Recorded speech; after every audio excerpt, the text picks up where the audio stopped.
আসসালামু আলাইকুম। কেমন আছেন সবাই? চলে আসলাম আরেকটি নতুন ভিডিও নিয়ে। তোমরা স্কিপ না করে পুরোটা দেখতে থাকো, দেখবা খুব সুন্দর সুন্দর দৃশ্য, এগুলা দেখলে মন ভরে যায়।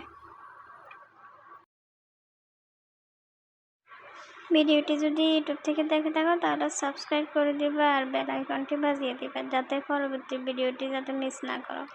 আর যদি ফেসবুক থেকে দেখে থাকো তাহলে আইডিটা শেয়ার করে দিবে আর কমেন্টে জানাবা কেমন হয়েছে আমার ভিডিওটা, আর কোন দৃশ্যটা সবচেয়ে বেশি তোমাদের কাছে সুন্দর লাগবে সেটা জানাবা।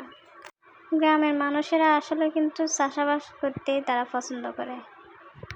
তারা যখন জমিতে বীজ রোপণ করে আর যখন আস্তে আস্তে করে চারা ওঠে, আস্তে আস্তে করে বড় হয়, যখন ফুল থেকে ফল বের হয়, তখন তাদের অনেক খুশি লাগে আর সেগুলো দেখে তাদের মন ভরে যায়। পিছনে যে কত রকমের পরিশ্রম করে সেগুলো সব ভুলে যায় এক নিমিষে।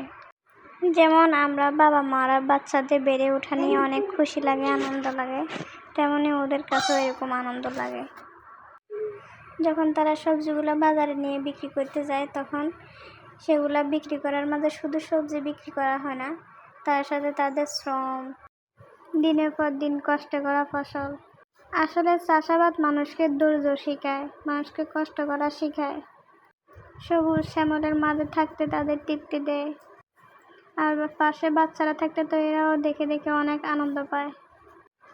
তোমরাও কি চাও আমাদের মতো এরকম করে চাষাবাদ করে জীবনযাপন করতে, আমাদের মতো প্রাকৃতিক নিয়ে বাঁচতে? আমার কাছে কিন্তু আসলে গ্রামে থাকা অনেক ভালো লাগে।